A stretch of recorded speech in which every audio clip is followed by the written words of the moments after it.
Hello. Swami ji प्रणाम। प्रणाम। कैसे हैं आप? बस मजे में। कैसे हो आप? मैं भी ठीक हूँ।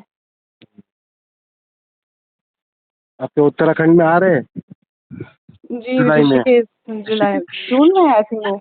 जुलाई जुलाई में 18 जुलाई। 18 जुलाई मैंने ऋषिकेश में है ना, ये देहरादून हाँ या ऋषिकेश? हाँ। मैंने तो ये जून में देखा था आई थिंक। नहीं नहीं, जुलाई में 18 जुलाई से 31 जुलाई। 14-15 दिन है हमने। अच्छा, ओके ओके, मेरे को कोई कंफ्यूजन होगा आई थिंक। हम्म, और बोलिए। दिमाग में कुछ विचार चल रहे थे, बस वही शेयर करने में मुझे। बोलो। अभी तो नहीं चल रहे, बस कुछ दिन पहले एक्चुअली मुझे डिस्क का प्रॉब्लम हो गया था। पिछले 2-3 महीने से क्या है। प्रॉब्लम? डिस्क का प्रॉब्लम, स्पाइन जो है ना, अच्छा रीढ़ अच्छा। की हड्डी, उस पर डिस्क का प्रॉब्लम हो गया था। हम्म। तो फर्स्ट दिन जब मुझे पता चला कि मुझे ऐसा कुछ प्रॉब्लम है स्पाइन से रिलेटेड, क्योंकि अधिकतर मैंने अभी तक जो भी पेशेंट देखे हैं इसके, वो कभी ठीक नहीं हो पाते हैं, हमेशा पेन में ही रहते हैं। हम्म, और मेरा प्रोफेशन है डांस का, और डांस मेरे लिए बहुत कुछ हुई है। हम्म, मैं गहरे ध्यान में भी जब भी उतरती थी तो मैं वो डांस, मेरी बॉडी से कथक ही निकलता था, सारी मुद्राएं ये सब, जब बॉडी आउट ऑफ कंट्रोल होती। तो मेरे ध्यान बहुत, मतलब डांस बहुत बड़ी चीज़ है। तो मुझे लगा कि मैं डांस नहीं कर पाऊंगी। मैं जब हॉस्पिटल से घर वापस आई तो मैं यही सोचती जा रही थी और रोती जा रही थी। मैं इसको स्वीकार ही नहीं कर पा रही थी। फिर थोड़े टाइम बाद सब चीज़ें रिलैक्स होने का, ये ठीक हो जाएगा ठीक हो जाएगा। और अभी कैसे करते करते 2 महीने हो चुके हैं, पर मैं ठीक नहीं हो पा रही। फिर मुझे अपनी जॉब भी छोड़नी पड़ी। जब मुझे जॉब छोड़नी थी तो सबने मुझे कन्विंस किया कि रेस्ट कर लो, पहले हेल्थ है, उसके बाद जॉब मिल जाएगी दोबारा, ये सब चीज़ें। और मेरे माइंड में, क्योंकि सब फाइनेंशियली मुझे ही मैनेज करना होता है, बहन की पढ़ाई से लेके घर तक सारी चीज़ें, तो मुझे सारी टेंशन सिर्फ इसी बात की थी। मेरे माइंड में कहीं से कहीं तक ये ख्याल नहीं आ रहा था कि मेरी हेल्थ, मेरे दिमाग में मेरे सारी रिस्पॉन्सिबिलिटीज आ रही थी, जिसके कारण मुझे जॉब छोड़ना या ये सब हो गया है, इसको स्वीकार करने में थोड़ा सा टफ फील हो रहा था। हालांकि मैं अपने आप को ये विचार दे के बार बार तसल्ली दे रही थी कि जैसी परमात्मा की इच्छा। तो मुझे ये, फिर मैं कल परसों ऐसे ही अपने सारे थॉट्स को देख रही थी कि किस किस तरह के थॉट मुझे आ रहे हैं। तो मैं सोच रही थी, स्वीकार करने का मतलब है कि आपको खुद से पुश ना करना पड़े किसी एक थॉट के लिए कि हाँ आपको सिर्फ स्वीकार करना है, आपको समर्पण करना है। समर्पण तो ऑटोमेटिकली होता है, आपको पुश नहीं करना पड़ता किसी विचार के थ्रू। हालांकि ये 1 या 2 दिन हुआ, अब जब से जॉब छोड़ दी, ठीक है रेस्ट पे हूँ, पर ऐसा कोई थॉट नहीं आता, मैं परेशान हूँ कि मैं ठीक होंगी या नहीं। ना मैंने कभी इसके लिए परमात्मा से कहा, जैसे मेरी मम्मी कहती है कि तुम्हें प्रे करना चाहिए कि ठीक कर दो मुझे या ऐसा कुछ, ना मेरे मुंह से प्रे निकलती है इस चीज़ के लिए। जो है ठीक है, लेकिन वो 2 फेजेस ऐसे थे जहाँ पर मुझे लगा कि मेरा स्वीकार भाव कम हो रहा है। फिर मैंने इस चीज़ को भी एनालाइज किया कि स्वीकार भाव या समर्पण, जब सब कुछ भी मेरे हाथ में नहीं है, तो ये इतनी बड़ी चीज़ मेरे हाथ में कैसे हो सकती है कि मैं पूरी तरह समर्पित हो जाऊं, या समर्पण घट जाना जिसे कहते हैं कंप्लीटली, वो चीज़ मेरे हाथ में कैसे हो सकती है? फिर वो भी उसके हाथ में। तो सारी जो थॉट प्रोसेस थी, स्वीकार कर पा रही हूँ अब या पहले नहीं कर पा रही थी, तो वो भी उसी के हाथ में। तो मुझे लगा फिर मैं आपसे डिस्कस करूँ सही गलत का। फिर सेकंड थॉट ये भी आता है कि जब सब कुछ उसी के हाथ में हो रहा है, फिर सही और गलत का जो तुम पैरामीटर है वो कैसे बना रही हो? वो गलत कैसे कर सकता है? वो जो कर रहा है फिर वो सब सही है। फिर भी मुझे लगा कि एक बार आपसे शेयर करूँ तो बात कर लूँ। नहीं ठीक है। देखो, ये जो बीमारी आई है ना, जी वो तुम्हारी आगे की यात्रा के संकेत है।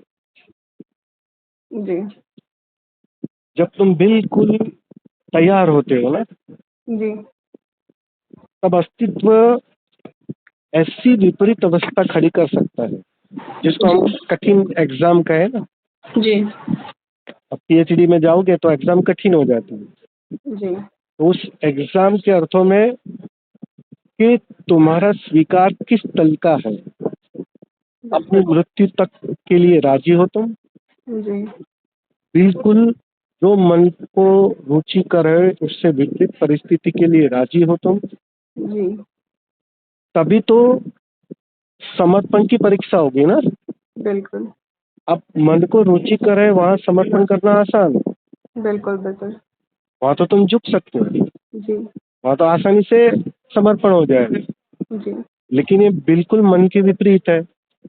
सारा घर निर्भर है तुम्हारी तुम्हारी नौकरी से, जी।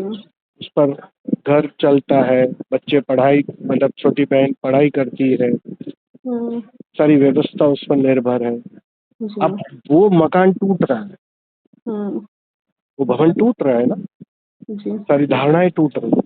बिल्कुल। डांस तुम्हारा रुचिकर सबसे रुचिकर, जहाँ मतलब तुम्हें लगता है कि बस डांस तो होना ही चाहिए जीवन में, वो छीना जा रहा है कुछ समय के लिए। हाँ।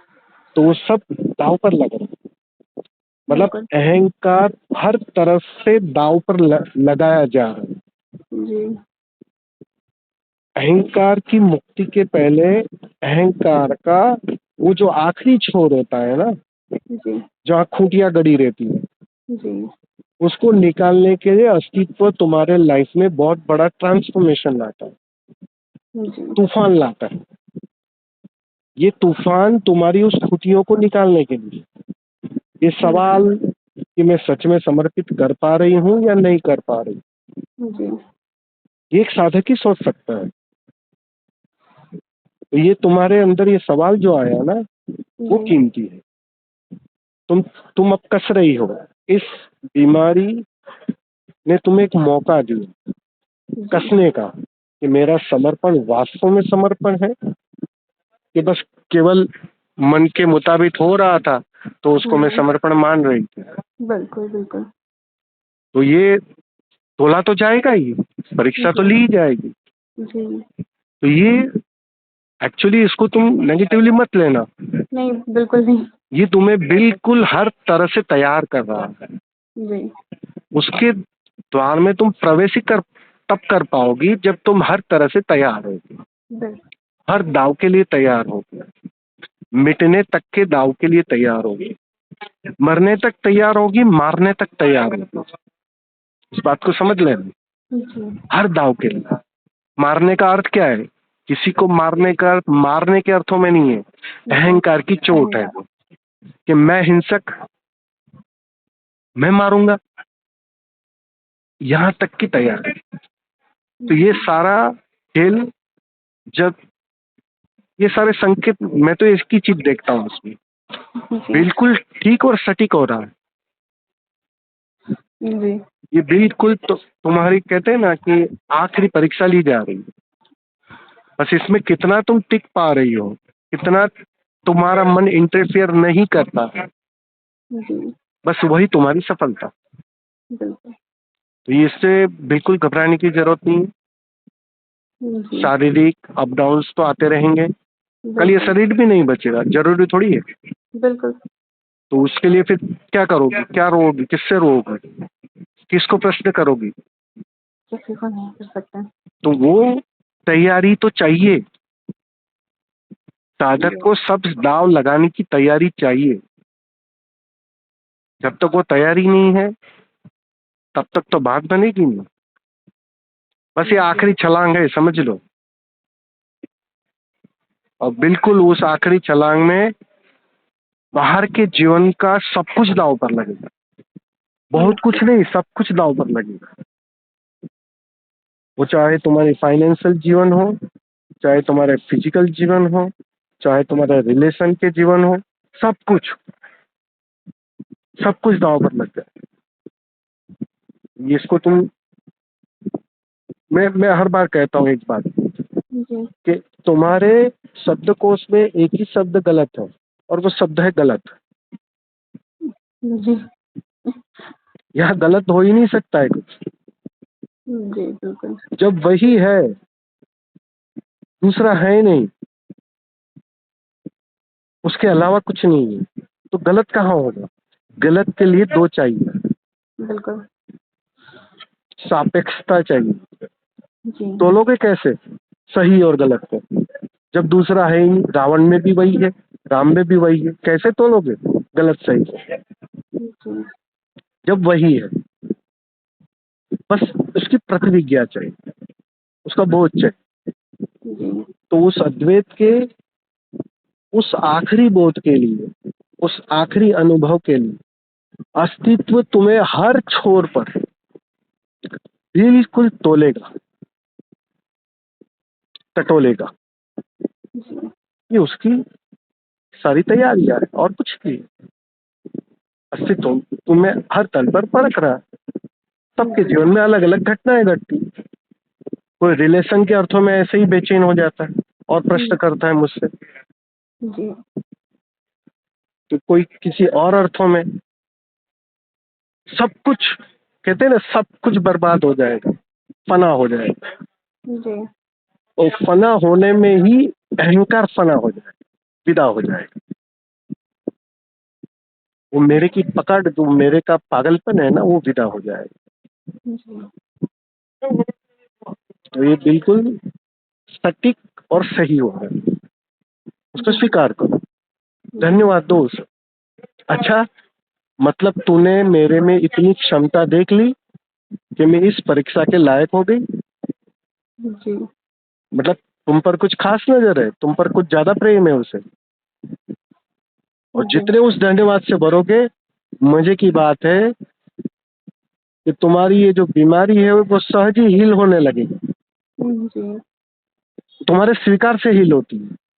बिल्कुल, दवाई काम करेगी नहीं करेगी वो पीछे की बात है, बिल्कुल, लेकिन असली हीलिंग जो तुम्हारे गहरे अचेतन में होती है ना, तुम्हारे स्वीकार से होती है। स्वीकार करते ही बीमारी सहज ही ठीक होना शुरू हो जाती है। और जी, जितना विरोध करोगी, जितना बेचैन होगी, जितना विचारों से भरोगी, क्या होगा अब, मेरे जाने के बाद क्या होगा, मेरे बीमार होने से अब घर कैसे चलेगा, मेरा क्लास कैसे चलेगा, मैं डांस कैसे कर पाऊंगी, ये सारी जो चिंता तुम करोगी ना, जी, तो फिर तो वापस वही वही तो गलती कर रहा है ना। हर हर साधारण व्यक्ति, हर साधारण ग्रस्त यही तो गलती कर रहा है। जी, बिल्कुल, उसको चिंता पकड़ती है हुँ, क्योंकि उसे दिखाई नहीं पड़ रहा है, उसे उस अद्वैत की झलक है ही नहीं उसके पास। जी, वो रोता है कि सब छीन लिया जा रहा है। नहीं छीना जा सकता, क्योंकि वही है, वो निश्चित। वो कहते हैं ना, वो पारस मणि से कसा जा रहा है सोने को। जी, 24 कैरेट हुआ या नहीं हुआ, जी, पक्का है। तो ये बिल्कुल उसको नेगेटिवली लेने की जरूरत नहीं है। जी, और मैं तो तुम्हें जानता हूँ अच्छी तरह, बहुत सुंदर अवस्था है तुम्हारी। कहते हैं ना कि बस बस बात अब बनी तब बनी, वो अवस्था है। मैं जानता हूँ, जी, चिंता छोड़ दो। जी। नहीं, ऐसे रेगुलर ऐसा नहीं कि मेरे माइंड में थॉट चले हों या मैं बहुत परेशान रही हूँ। नहीं नहीं, वो आएंगे कभी हाँ, कभी, वो कभी-कभी आएंगे, आए और आएंगे। कभी-कभी मेरे दिमाग में स्टार्टिंग में वो पेशेंट भी आए अलग-अलग बीमारियों के, जो हमेशा ट्रीटमेंट ही मैं कई सालों से देख रही हूँ, सिर्फ़ ट्रीटमेंट ही ले रहे हैं और मेरे को उनको ठीक होते हुए नहीं देखा। फिर सेकंड थॉट मेरा ये था कि जब मैं हमेशा कहती हूँ जब समर्पण की बात करती हूँ, तो सड़क में भीख भी मंगवाने के का दिन भी दिखाएगा तो मैं हँसते-हँसते करूँगी ये भी, क्योंकि तू मुझे दे रहा है। लेकिन अभी मैं इसको क्यों स्वीकार नहीं कर पा रही हूँ, ये मेरा प्रश्न था। लेकिन मुझे स्वामी जी ये लगता है कि जब सारी चीज़ें मेरे हाथ में, ऐसी कोई भी सिंगल चीज़ नहीं है जो मेरे हाथ में हो, तो फिर ये जो पूरी तरह समर्पित होना है वो मेरे हाथ में कैसे हो सकता है? वो तो जब उसकी इच्छा मैं होगी वही मेरी बोल रहा हूँ तभी वो ना ठीक कि होगा। वो जो मैंने कहा ना कि समझो, सोना 99% शुद्ध हो चुका है, जी, अब 1% बाकी है। तो वो जी, जो 1% बाकी है मन, वो बीच बीच में अपना खेल करता रहेगा। वो ऐसे थॉट्स ये बार बार नहीं आते होंगे, कभी कभार आते होंगे। कभी-कभार। हाँ, तो एक कभी कभार का अर्थ समझो। एक साधारण ग्रस्त के जीवन में वो बार बार आते हैं जी, और तुम्हें कभी कभार आते हैं। ये कभी कभार का मतलब तुमने उतना अचीव कर लिया, उतनी यात्रा तुमने पूरी कर ली है, उतनी अचेतन की आदत बदल गई है जी, जी, कि वो कभी कभार आते हैं। अब उसकी मार नहीं है, उसकी आंधी नहीं है कि बस वही विचार आते हैं, मैं क्या करूंगी, अब कैसे जीऊंगी। लोग डिप्रेशन तक में जा सकते हैं, जी, जाते हैं ना, देखा है ना लोगों को। बिल्कुल, बिल्कुल, बिल्कुल। जिसकी शरीर से जितनी पकड़ होगी, जी, मन की जितनी मान्यता ठोस होगी, जी, वो लोग डिप्रेशन में भी ज्यादा चले जाते हैं, बिल्कुल। वो पकड़ छूट नहीं पाती। तुमने बहुत अच्छी तरह साध लिया है उतना, अशरीरी बोध को साध लिया है, अशरीरी बोध को जान लिया है, विचारों पे एक नियंत्रण है, मालिकियत है। तो वो जो मालिकियत है, तो वो मालिकियत के कारण वो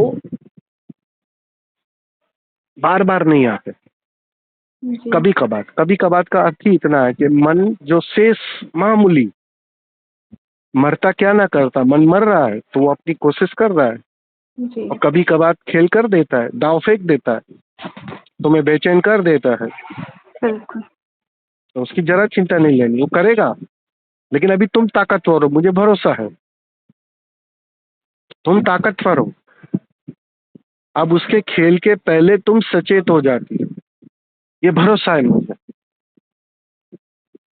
वो बस सावधान रहो, कभी कभार जी, तो करेगा खेल, जी, करने दो उसे खेल, हंसो, वाह, अभी भी अभी भी सुधरा नहीं है तो, अभी भी समझा नहीं है तो कि तेरी कोई चालाकियां मेरे साथ ना चलेगी। कम्युनिकेशन करो उससे, जी, तुम पाओगे धीरे धीरे धीरे वो छोड़ देगा। बिल्कुल। तुम्हें बहलाना फुसलाना, वो फुसलाने की जो कोशिश है ना, वो छोड़ देगा। जी, लेकिन वो कुछ कुछ समय तक तो कोशिश करेगा, जी, करने दो, उसकी चिंता लेने की जरूरत नहीं, और सहज अपने से ही हो जाएगा। जी, एक दिन बात इतनी 100% साफ हो जाएगी अचेतन में कि अब मन का कोई बात तुम्हें छुएगा नहीं, जी। तुम जल में कमलवत बनी रहोगे, अलिप्त की अलिप्त। स्वामी जी, जैसे एनलाइटमेंट कभी हमें स्टार्ट जब किया होगा हमने इसको समझ के कभी कि हाँ इनलाइटमेंट कोई चीज़ है जिसे हमें पाना है या ऐसा कुछ, इस तरह का कोई सिंगल थॉट नहीं। जब आप मुझे बता रहे हैं ना अभी कि ये बिल्कुल नज़दीक हो, ये मेरे को सिंगल एक बार भी ऐसा नहीं लग रहा कि हाँ मैं पहुंच जाऊंगी या पहुंच जाना है वहां पर, अरे उसकी कोई मैं खुशी उस, भी नहीं। लेकिन मैं, लेकिन हाँ बोलो। लेकिन ये है कि जब मेरे समर्पण की बात आती है, जब भी कोई ऐसी सिचुएशन आती है, तो हाँ, ज़रूर मुझे इसकी चिंता होती है कि मैं मेरा समर्पण पूरी तरह है या नहीं। मुझे एनलाइटमेंट की चिंता नहीं होती है, बिल्कुल भी नहीं, एक सिंगल थॉट नहीं है उसको लेके। लेकिन समर्पण के बारे में विचार या खुद को टेस्ट में हर समय करती रहती हूँ, अपने सिचुएशन के अकॉर्डिंग। देखो, एनलाइटनमेंट को घटना के अर्थों में मतलब है, जी, ये कोई घटना घटती नहीं, जी, एक बोध है, एक जी, जागरण है, जागृतता है। वो दिया जल जाता है जी, जी, तो प्रकाश फैला रहता है, दिया बुझा है तो प्रकाश अवरुद्ध हो जाता है और अंधेरा हो जाता है। अब जैसे ही बोध 100% गहरे अचेतन में जारी रहेगा, हुँ, वो प्रकाश फैलता रहेगा, जी, तो उस प्रकाश फैलने में जो बोध रहेगा ना, उस बोध का नाम लोगों ने, अब कुछ तो नाम देना पड़ेगा ना, क्योंकि बिना नाम के तुम समझोगे नहीं। जी, बिल्कुल। उसको घटना मत समझना, जी, बुद्धत्व तो तुम लेकर आई हो जन्म के साथ। जी, अब उस पर थोड़े आवरण थे, वो आवरण गिर गए, अब थोड़े आवरण बाकी है, मामूली से, जी, मामूली से। बस वो आवरण अपने से गिर रहे हैं, तुम कुछ ना करो तो सारे आवरण अपने से गिर जाते। जी, तुम कुछ ना करो तो वो जो कचरा पानी में है वो सहज ही नीचे बैठ जाता है जी, और पानी शुद्ध हो जाता है। जी, बस वो प्रोसेस चालू है, लेकिन अब कुछ न करने हुँ, की मन की तैयारी नहीं है, जी, इसलिए मन को कुछ न करने के लिए, प्रेरित करने के लिए, उसकी प्रैक्टिस करने के लिए तुम्हें ध्यान दिया गया है, जी, विधियां दी गई थी। जी, वो ध्यान की प्रैक्टिस तुम्हारी गहरी हो गई है, कुछ जी, ना करने की कला आ गई है, तो अभी भी कुछ नहीं करना है, जी, बस देखो उसे।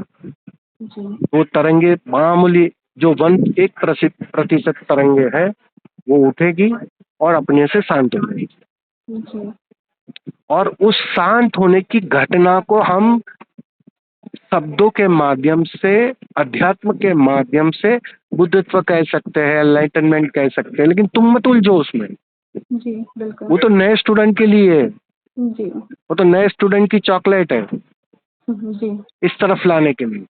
जी जो समाधि के द्वार पर है उसके लिए कोई एनलाइटनमेंट नहीं होता है, जी वो नए स्टूडेंट के लिए है। वो जो पहली कक्षा में आया है ना पढ़ाई करने, उसके लिए जरूर है, तुम्हारे लिए नहीं। तुम उसकी चिंता छोड़ दो, जी बस बस बोध बदल जाएगा। अब आकार छूट जाएगा, अब निराकार से संबंध जुड़ जाएगा, निराकार निराकार से जुड़ जाएगा। जी उसको तुम कोई भी व्याख्या दे दो, एनलाइटनमेंट ये वो। अब तुम्हारा समर्पण, समर्पण भी तो वही है ना। 100% समर्पण का मतलब क्या है? मैं नहीं हूँ, जी बस तू है। जी बिल्कुल। तू पर जोर आ गया, अब तू पर जोर आ गया, बात बन गई। वही वही एनर्जी तो है, वही तो काम करी है सारी, तो जी तुम्हारे माध्यम से भी तो वही काम करी है ना। जी वो सब शब्दों का जाल है, उसमें मत तुम उलझो। तुम्हारे लिए काम का नहीं है शब्द, तुम्हारे लिए ये शब्द व्यर्थ हो गया। जी इसलिए तो कहते हैं ना सारे जानने वाले कि जब एक शिखर आ जाता है ना, तब ये मोक्ष, ये मुक्ति, ये समाधि, ये एनलाइटनमेंट सभी बाधा बन जाते हैं। गुरु जी सब बाधा बन जाते हैं। जी तो अभी उसमें तुम उलझोगी तो बाधा बन जाएगी फिर से। जी वो तुम्हारे लिए नहीं है, वो नए स्टूडेंट के लिए, बच्चों को फुसलाने के लिए ठीक है वो सारे शब्द, जी तुम्हारे लिए नहीं है। जी तुम उसकी चिंता छोड़ दो, ठीक है। जी जी चलिए, बाकी चिंता मत करो, सब ठीक हो जाएगा। अभी तबीयत कैसी है सर? अभी तो कंप्लीट बेड रेस्ट ही चल रहा है। कभी कभी अच्छा। सोने में ही पेन है, उठना बैठना तो पेन रहता ही है उठने बैठने में। हम्म। जी नहीं बस वांदा नहीं, बैठो, उसको देखो, जी उस बीमारी, उस पीड़ा को भी तुम जियो, जी मजे से जियो, जी उससे कोई विरोध मत करो। जी। हाँ, ठीक कब होंगी, ये क्यों हो गया, ये विचार आज तक नहीं आया है। हाँ, पिछले दो मुझे ये बीमारी क्यों लग हो गई या फिर मैं ठीक कब होंगी, ये विचार मुझे 2 महीने में अभी तक नहीं आए हैं। ये तो अच्छी बात है ना, यही तो चाहिए। जी तुम्हें कहाँ हुई है, लेकिन तुम्हें हुई भी नहीं है। जी बस यही तो कला है ना असली देखने की। जी तुम्हें बीमारी कैसे हो सकती है? जो जन्मा नहीं है उसे बीमारी कैसे हो सकती है? जी जो मर नहीं सकता उसे बीमारी कैसे हो सकती है? वो तो वही तो देखना है ना। जी अब अस्तित्व वो आखिरी परीक्षा तो लेगा ना, जी कि सही में तुम उस अलिप्तता को जी रही हो, या उसकी भी एक एक्टिंग बना ली है, उसका भी एक अभिनय बना लिया है। जी तो वहाँ वहाँ तुम्हारी कोई चालाकी नहीं चलेगी। बिल्कुल। तो वो अपने तरह से हर तरह से टटोलेगा, जी ठोकेगा, बजाएगा। तो वो कर रहे हैं अपना काम, और उसी का हिस्सा है ये सारा, इसलिए चिंता मत करो। जी खेल की तरह लो उसे। बिल्कुल।